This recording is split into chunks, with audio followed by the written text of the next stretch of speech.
So then let's say you're drawing this little character here, and it's kind of a, let's say it's a dog thing.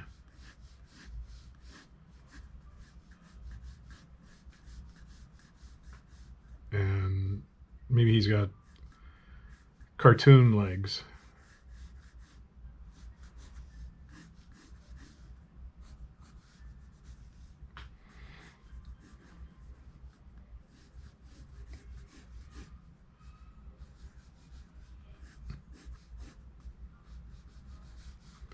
So as you see, there's a box here where he's standing, and center line of action, and it goes up, and then maybe his tail goes straight up, or it makes a nice design and curves in like that.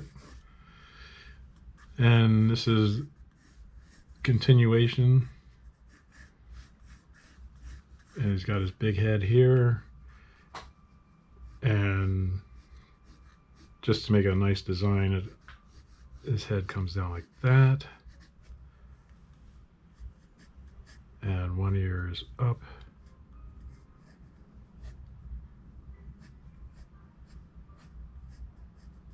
like so, and the other ear is across like this. The center line of his face here, and his eyes kind of slant out like that. There's one eyebrow and another eyebrow. So that means when we come up here to his head, it should go out to that eyebrow, and then down here.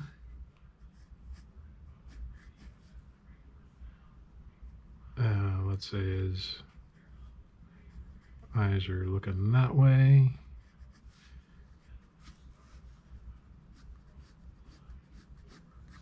His muzzle is like that.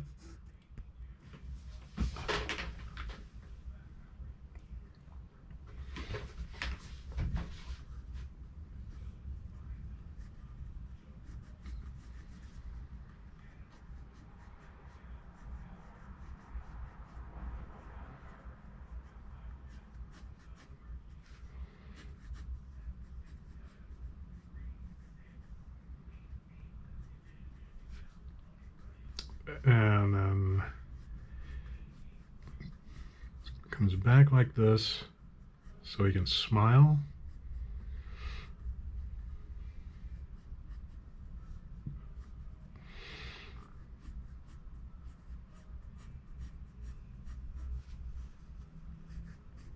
And we get a nice curve back here.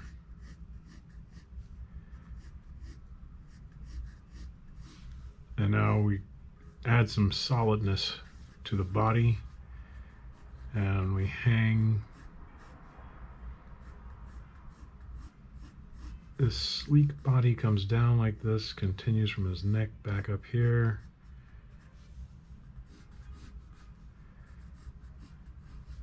And we can bring this front leg down like this. And this one over here.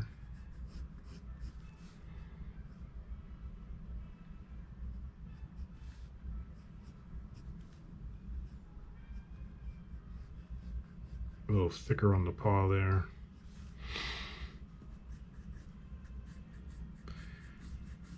And let's say this leg comes here. And now your decision is, do we make it thicker at the top and thin at the bottom, or thin at the top and thick at the bottom? Following this leg, which gets a little bit thinner at the bottom, let's thicken it up here at the top. And as it comes down here, it gets a little bit thinner. And he doesn't have really big feet, so he's kind of bow-legged in the back.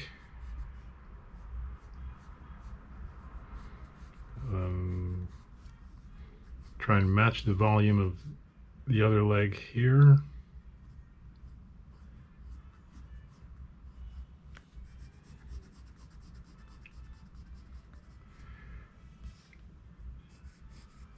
And like I said, we got this nice design element with the tail going straight up, a nice curve.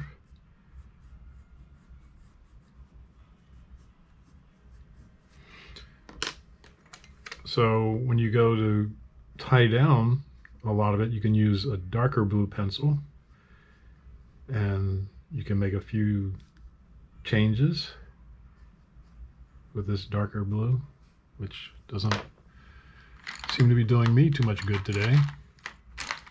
I have another darker blue. I got this one.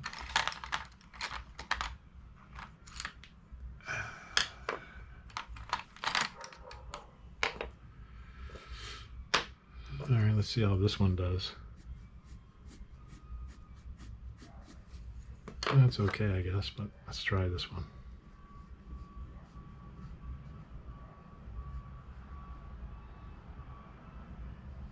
You make a nice curve there.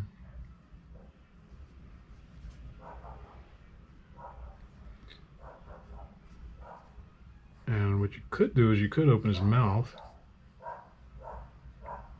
like that. And there's his lower lip, and then you need some bottom jowl that comes up here. So what you do with the darker pencil is you tie down and darken in exactly what it is you're looking to do. And that way when you're cleaning up, there's no confusion as to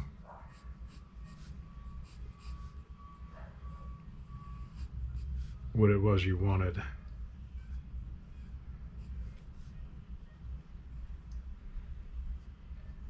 And you can turn this one a little bit like that. So usually we would take a kneaded eraser and rub some of this down, but I'm going to go over it with a 4B pencil. And again, this is a barrel 4B.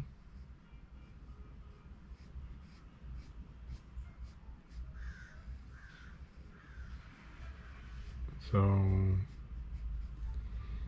find the pencil that works for you.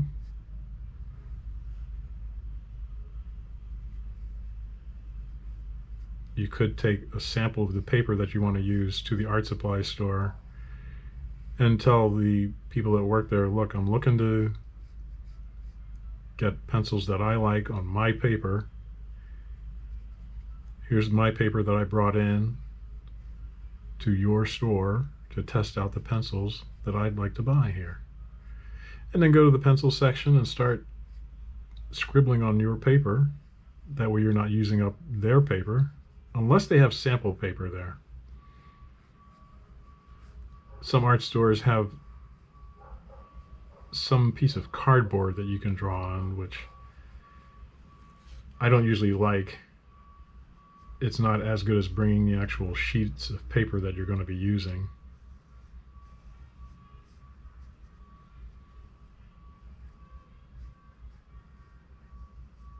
So I remember back in the 80s, people would use these pencils or black wings to clean up their animation.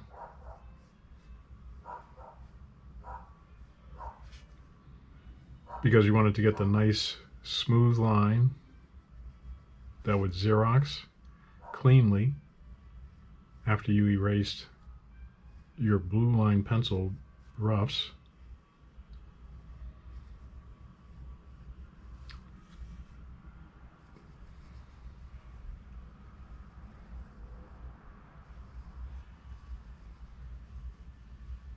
So the steady hand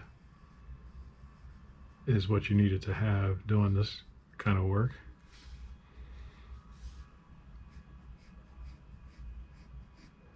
I didn't always have it, so when I was kicked out of assistant animation because the jobs were shipped overseas, I didn't miss it all that much.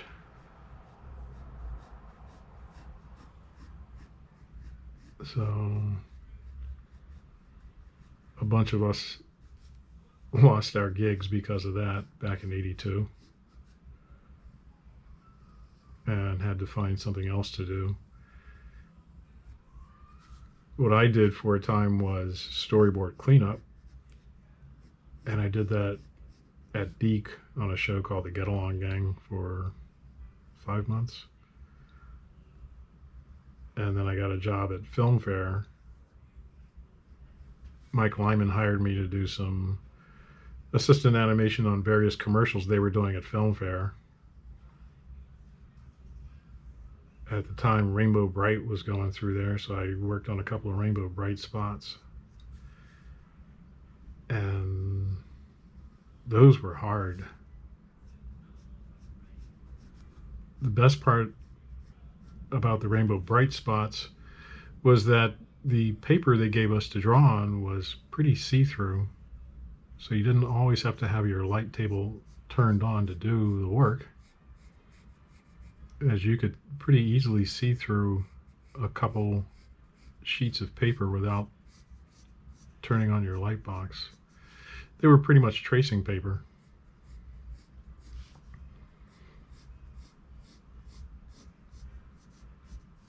But that only lasted a few months, and then I got a job at Marvel Productions.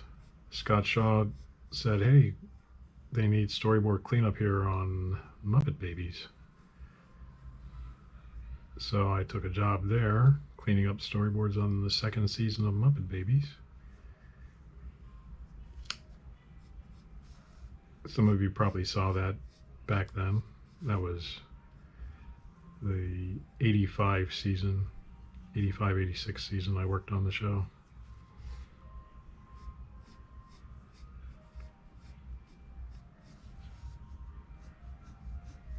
I used to have model sheets for all that stuff, but as you move around in LA, things get lost and thrown out, and you wonder, why am I keeping this? So all that had to go. I did keep blank paper from Film Fair. I still have that. So if you see me animating on some tracing paper that's yellow edges, that's from Film Fair and Kurtz and Friends. I did some work for them, and they just gave me a couple hundred sheets of their tracing paper. The commercial houses would use better paper because they had better budgets.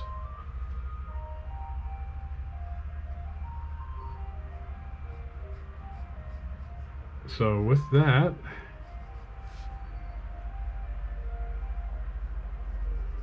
and we color in the nose.